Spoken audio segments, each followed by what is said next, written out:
I've been looking through some old deeds and I found some treasure, and I've been trying to explain to people, but it's a really complicated story, so I thought I'd show you some pictures and you can maybe have a think about it and see if you can work it out for yourself.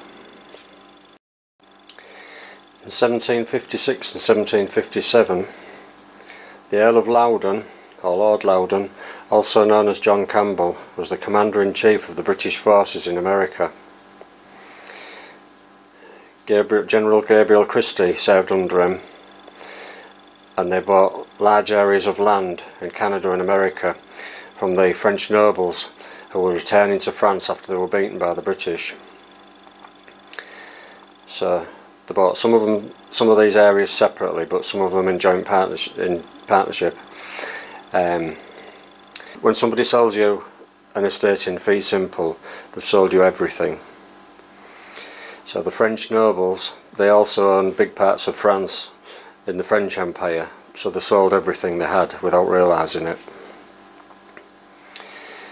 Gabriel Christie here had a son called Napier Christie, and this other general, General Ralph Burton, he had a son called Captain Richard Burton, who was his first heir to his fortune in Yorkshire. He had a large estate in Yorkshire, but Captain Richard Burton died and his daughter Mary became the heir. His daughter Mary married his son Napier.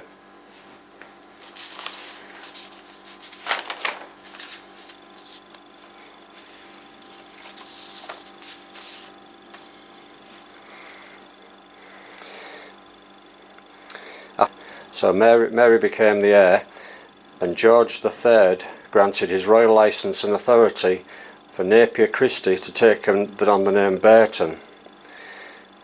So when he granted his royal licence and authority, a grant is a transfer of real property. He gave away his empire. These two had gathered up all the properties in America. He had a fortune in Yorkshire, so his daughter and his son married. King George granted him all his property and a transfer of property in fee simple includes everything, including the titles, and he was the king. He was the Commander-in-Chief of North America, the president if you like. The title sells with the fee simple.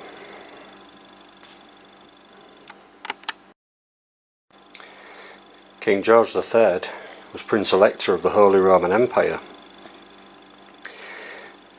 and he owned the British Empire and all the parts that his German family had owned before him. Over the years, he had the Holy Roman Empire. So George III was the Prince Elector of the Holy Roman Empire. Got the Vatican, got all the banks, the City of London, the lot. You've also got things like the Treaty of Tordesillas, it's where the kings of Portugal and Spain shared the world out with each other.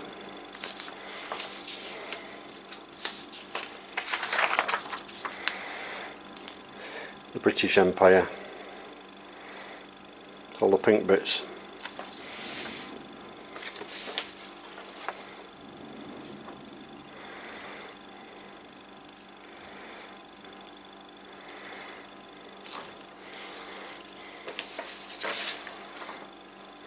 You've got all the treasures in the Vatican.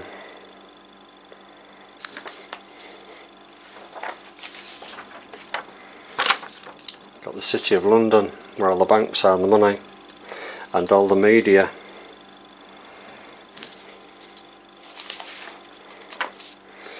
The Bank of England.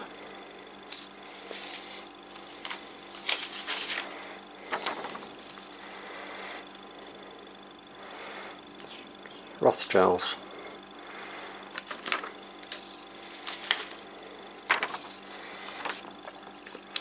I care not what puppet is placed upon the throne of England to rule the empire on which the sun never sets.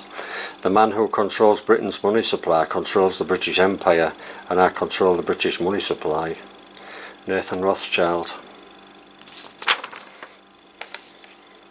Napier Christie Burton owned the whole empire.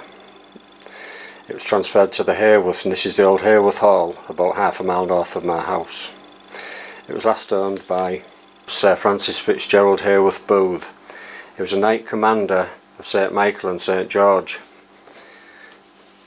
He was a naval advisor to Australia at one time. I think he was also the Assistant Director of Naval Intelligence. He made a vesting deed for the whole estate in Beverley in 1926 as the estate owner. His younger brother Digby Clifton Hayworth Booth was a trustee, and their brother-in-law Kenneth Claude Howard was another trustee. In 1932 they sold a piece of land to Frederick Runton Waller and Thomas William Watts for an estate in fee simple. They sold everything.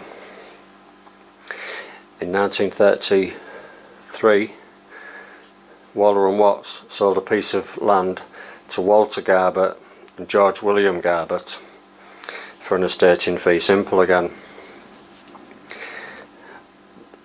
They got a mortgage on the land with the Jackson solicitors. 8th of January 1934 they sold a piece of land to Henry Brown at this address for an estate in fee simple. So Henry Brown was seized in possession of the estate, fee simple, absolute, in possession, free from encumbrances, with all the powers. He passed it to his son Eric, who made an assent, and then Eric made a deed of gift to Martin Brown. 1986 they transferred it to us. So now we are seized in possession of the fee simple estate. But when it was transferred to us, we didn't know. It was concealed from us by Williamson's, Baird and Clark solicitors. They've hidden it ever since, and it's caused this banking crisis, which has led to all these debts all over the world and all this trouble. And now I've found out about it, they're in panic. The Rothschilds, who said that he who controls the money controls the empire, but it's in our names. When I went to Scarborough on the 29th of June last year. I was interviewed by the military on the 30th of June 2019, and they knew how serious this problem was, and they let me carry on investigating it, and they've been working undercover in Hull to find out who's involved in this fraud.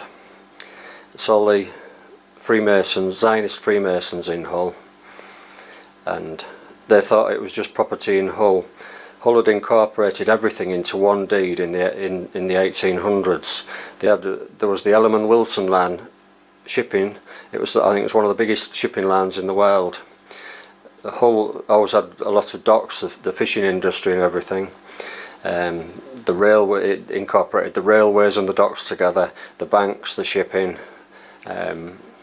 everything else into one deed. And then they sold, the whole corporation was sold with everything else. A lot of people have been killed, there's been a lot of money stolen, and I asked that it just be shared out fairly. Countries that had it stolen in the past by the empires, where these countries that are poor now, really they should have been wealthy. They've stolen all the gold and diamonds and oil and all the rest of it. So it was agreed that that is all going to be shared back. All we've got to do is take these Zionists down. So that's all I've got to say really. Hope it works out alright for everybody.